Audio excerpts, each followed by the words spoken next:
Hello friends, मी भावना भुतल स्वागत करते तुमचं माझ्या चॅनेलमध्ये, ज्याचं नाव आहे लव्ह नॉवेल स्टुडिओ.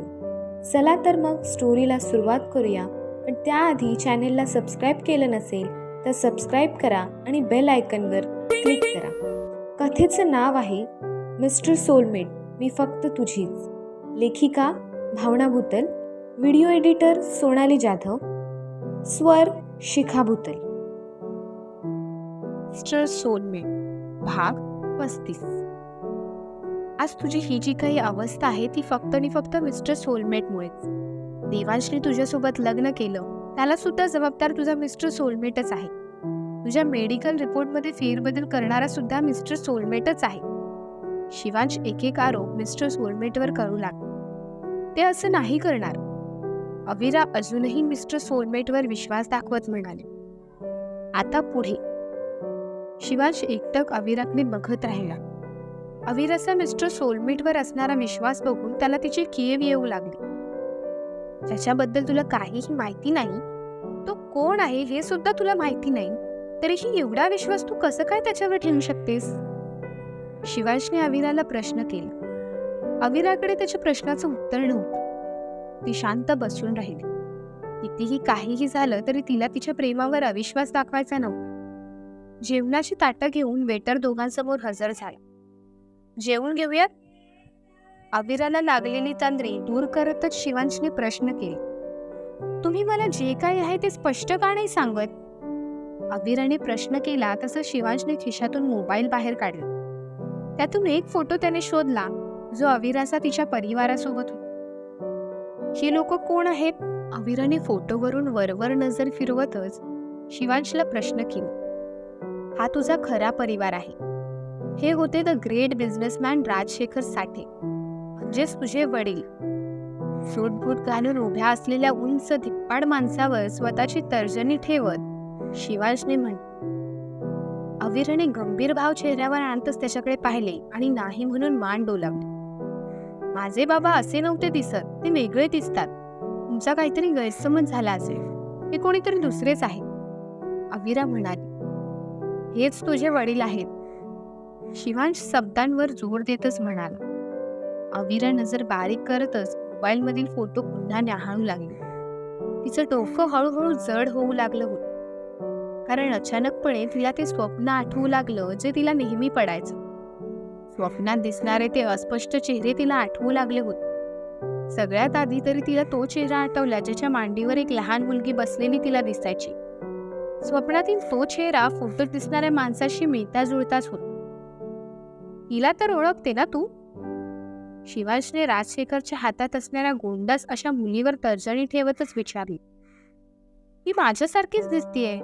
ही लहानपणी थोडी थोडी अशीच दिसायची. अविरा उत्तरली. आणि आत्ता अशी दिसतेस. शिवांशने राजशेखर साठेंच्या बायकोवर तर्जनी ठेवत म्हटलं. अविरा दिसायला तिच्या आईवर गेली होती, कारण फोटोतील महिला आणि अविरामध्ये काहीच फरक नव्हता. तसेच बोलके डोळे, नक्षीदार नाक, एवढंच नाही तर शरीर बांधा सुद्धा सारखाच होता. हा मुलगा तर माझ्या स्वप्नात येतो. हा कोण आहे? अविराने शिवांशला प्रश्न केला. कैलासवासी राजवीर राजशेखर साठे. शिवांश उत्तरला. पापण्यांची उघडझाप न करता अविरा शिवांशकडे बघत होती. मेंदूतून कळा तिला जाणवत होत, कारण ती त्यावर त्राण देत स्वतःचा विसरून गेलेला भूतकाळ पुन्हा आठवण्याचा प्रयत्न करत होती. आणि अचानकपणे घामाघूम झाली होती. एकदम रिलॅक्स. तू पाणी पी, मी तुला सगळं समजावून सांगतो. पाण्याचा ग्लास अविराच्या ओठांवर टेकवतच शिवांश म्हणाली. पाणी पिऊन होताच अविरा डोकं धरून बसली. स्थळ सिटी हॉस्पिटल, अंधेरी. अंग गडबडीतच सिटी हॉस्पिटलमध्ये आला. खरं तर सकाळीच यायचं त्याचं ठरलं होतं, पण शिवांशच्या गडबडीत त्याला जमलं नव्हतं. मिस्टर युग देशपांडे? रिसेप्शनिस्टला त्याने विचारलं. पुढे जाऊन सेकंड राईट, रिसेप्शनिस्ट म्हणाले. अंगद झपझप स्वतःची पावलं त्या रूमच्या दिशेने टाकू लागले. रूमचा दरवाजा उघडून तो आत आला. हाताला फ्रॅक्चर आणि डोक्याला बँडेज असलेल्या अवस्थेत त्याला त्याचा जिवलग मित्र दिसला, आणि तो म्हणजे युग हर्षवर्धन देशपांडे. अंगदला हॉस्पिटलमध्ये बघून युगला आश्चर्य वाटलं. अंगद तू? युगने आश्चर्यचकित होतच विचारलं. कसं वाटतंय आता? अंगदने त्याला प्रश्न केला. का आलायस तू इथे आणि तू फोन का नाही उचलत माझा? तुला बोललो होतो ना मी इथे येऊ नकोस, अविराकडे लक्ष दे म्हणून. अंगद दिसताच युगने एकामागून एक प्रश्न विचारायला सुरुवात केली.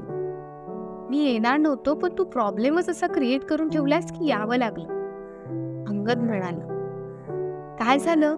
अविरा ठीक आहे ना? तिला कळलं तर नाही ना माझ्याबद्दल? युगने घाबरतच विचारलं. तिला कळलं नाही, पण शिवला कळलंय. आणि अंगद बोलता बोलता मध्येच थांबला. आणि काय? युगने विचारलं. मला असं वाटतंय तो तिला तुझ्याबद्दल सगळं काही सांगेल.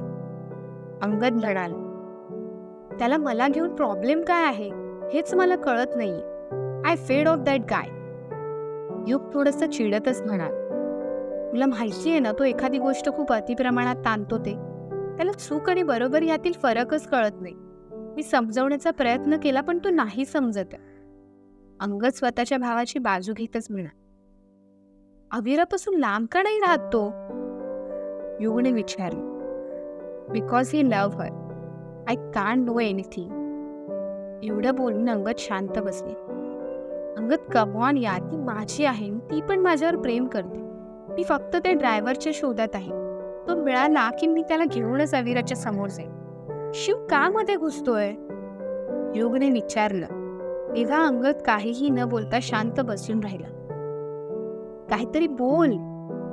युग म्हणाला, मला नाही काही बोलायचं. तुझी काळजी वाटत होती म्हणून तुला बघायला आलो. तुझा ऍक्सिडेंट कसा झाला?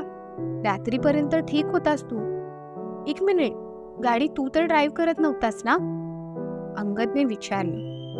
तुला पण माहितीये माझ्या हातून झालेल्या ऍक्सिडेंट नंतर मी ड्राईव्ह करणंच बंद केलं. मला असं वाटतंय की प्रॉपर्टीसाठी माझा ऍक्सिडेंट घडवून आणला असेल. सॉरी, मला वाटत नाही तर माझी खात्री आहे. युग म्हणाला, कोणाचे दिवस भरले जे तुझ्यासोबत पंगा घ्यायची हिंमत केली? अंगदने विचारलं. अजून कोण असणार? म्हणजे सो कॉल्ड ब्रदर्स. युग उत्तरला. कठीण आहे तुझं. अंगद म्हणाला. तू असतात ना? युगने ओठांवर स्मित आणतच विचारलं. जबरदस्ती स्मित ओठांवर आणतच अंगद पुन्हा शांत बसून राहिला. तू आज मला असा वेगळा वेगळा का वाटतोयस? काही झालंय का? आय थिंक तू माझ्यापासून काहीतरी लपवतोयस. काय लपवतोयस माझ्यापासून?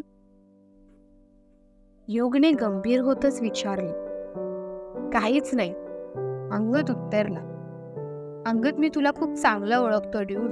तुझा फेस मला खूप वेगळाच वाटतोय. काय झालंय? युगने पुन्हा प्रश्न केला.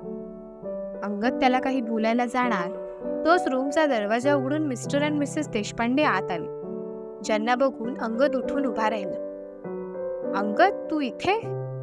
मिसेस देशपांडेंनी अंगदला विचारलं. मिसेस देशपांडे म्हणजे अंगदची सख्खी मावशी, अंगदच्या आईची धाकटी बहीण.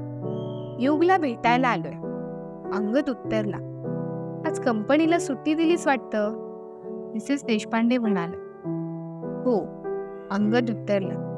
बाकी सगळं ठीक आहे ना? काल फंक्शन नंतर दमायला झालं असेल ना? पण काहीही बोल, ताईचा बर्थडे छानच झाला. मिसेस देशपांडे म्हणाले.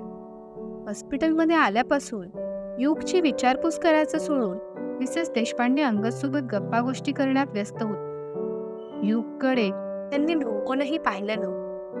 ह्यावरून युगवर त्यांचं किती प्रेम आहे हे लगेचच दिसून आलं. मिसेस देशपांडे सोबत बोलताना त्याची नजर मात्र युगवर होती. एकदा फोन करून सांगता नाही का आलं तुला? किती घाबरवलंस तू आम्हाला. नशीब अंगदने आम्हाला फोन करून कळवलं ते. जास्त लागलं नाही ना? मिस्टर देशपांडे म्हणजेच युगचे वडील त्याची काळजी करत म्हणाल. एवढं काही नाही झालंय डॅड, आणि आता तुम्ही आलाच आहात तर डिस्चार्ज पण मिळवून द्या मला. युग म्हणाल. डिस्चार्ज मिळवून द्या? तुला अशा अवस्थेत घरी नेऊ आम्ही? किती लागलंय तुला? घरी गेल्यावर पुन्हा उलट सुलट काही झालं तर तुझे डॅड आम्हालाच दोष देत बसतील. मिसेस देशपांडे म्हणाले. तू जरा शांत बसतेस का? मिस्टर देशपांडे थोडं चिडतच म्हणाले. मी काही चुकीचं बोलली का? जे तुम्ही मला शांत बसायला सांगताय? मिसेस देशपांडे चिडत म्हणाले. मावशी, हे हॉस्पिटल आहे ग. कुठे काय पण सुरू होतेस. अंगद मिसेस देशपांडेंना शांत करत म्हणाले, डॅड मला घरी यायचं. एवढं सिरियस काही नाहीये. तुम्ही डॉक्टरांसोबत बोलून घ्या ना प्लीज. युग म्हणाला, ओके, मी बोलून बघ. एवढं बोलून मिस्टर देशपांडे रूम बाहेर पडले. युग मोबाईलमध्ये डोकं खुपसून बसला. आता संपूर्ण दिवस याच्याकडे लक्ष द्यावं लागणार मला. पण घरी प्रॉपर्टीवरून वाद सुरू आहेत ती वेगळी गोष्ट. मिसेस देशपांडेंनी नेहमीची कॅसेट सुरू केली. जी गोष्टी माझी आहे ती मला मिळणारच, आणि जर ती मिळत नसेल तर मी मिळवून ती राहणार. युग थोडं रागातच म्हणाला. अंगद स्वतःच्या मावशीच्या चेहऱ्यावरील भाव पाहू लागले. हॉस्पिटलमध्ये वाद सुरू होत आहेत की काय अशी भीती अंगदला वाटू लागली. माझ्या नवऱ्याने रक्ताचं पाणी करून बिझनेस सांभाळलं, म्हणून बिझनेस मोठा झालाय, मिसेस देशपांडे रागात म्हणाले. युग त्यांच्यासोबत वाद घालण्याच्या मनस्थितीत नव्हता. तो शांत बसून राहिला. एक वेगळीच शांतता त्या रूममध्ये निर्माण झाली. मी निघू? अंगद शांतता भंग करत म्हणाला. तू घरी चाललायस? मिसेस देशपांडेंनी विचारले. हो, तू पण येतेस? अंगदने विचारलं. हो, खूप दिवस झाले ताईला भेटले नाही, मिसेस देशपांडे म्हणाल्या. तसं अंगद आणि युग गंभीर चेहरा करत एकमेकांकडे पाहू लागले. कालच्या बर्थडे पार्टीत मी पण होतो. युग अंगदकडे बघतच म्हणाला. कालच बहिणीला भेटलीस असं त्याला मिसेस देशपांडेंना सांगायचं होतं. युगला काय बोलायचंय हे मिसेस देशपांडेंना कळलं. काल पार्टीत ताईला नीट भेटता नाही आलं, म्हणून आज निवांतपणे भेटूयात असं मला म्हणायचं होतं. मिसेस देशपांडे शब्दात फेरबदल करतच म्हणाल्या. तुला आरामाची गरज आहे. मी मावशीला घेऊन जातो, आपण नंतर बोलूयात. अंगद म्हणाला. तसं युग काहीही न बोलता अंगदकडे एकटक बघत होता. कारण आजचा अंगद त्याला थोडा वेगळाच वाटला. असं का बघतोयस? अंगदने भुवया उडवतच युगला विचारले. तेव्हा युगने काही नाही म्हणून मान डोलावली. मी घरी गेल्यावर करतो कॉल तुला, अंगद म्हणाला. तसं युगने हो म्हणून मान डोलावली. अंगद मिसेस देशपांडे सोबत निघून तिथून गेला. युगने पुन्हा अविराला त्याने फोन फिरवला. अविराची काळजी त्याला वाटत होती, पण अविरा त्याचा फोन उचलत नव्हती. अविराचं तिच्या रिंग होणाऱ्या फोनकडे लक्षच नव्हतं. अजूनही डोकं घट्ट धरून उभी होती. तू स्वतःला त्रास करून घेणार असशील तर मी तुला काहीच सांगणार नाही. आपण लंच करून निघूयात, शिवांश म्हणाला. शिवांशला तिची काळजी वाटू लागली होती. मी त्रास करून नाही घेत, पण ते स्वप्न आठवण्याचा प्रयत्न केला की डोकं दुखतं माझं, अविरा म्हणाली. डॉक्टरकडे जाऊयात का पुन्हा? अविराचा हात स्वतःच्या हातात घट्ट पकडत शिवांशने विचारले. तसं अविराने त्याच्या हातून स्वतःचा हात सोडवत नाही म्हणून मान डोलावली. मला फक्त सांगा की तुम्ही जी माणसं मला माझा परिवार म्हणून दाखवताय ती कुठे आहेत? अविराने प्रश्न केला. त्यांना संपवलं त्या युगने, शिवांशने असं म्हणताच अविरा पुतळा बनून त्याच्याकडे पाहू लागली. काय होईल पुढे? विलन नक्की कोण आहे, युग की शिव? कळेलच पुढील भागात. धन्यवाद.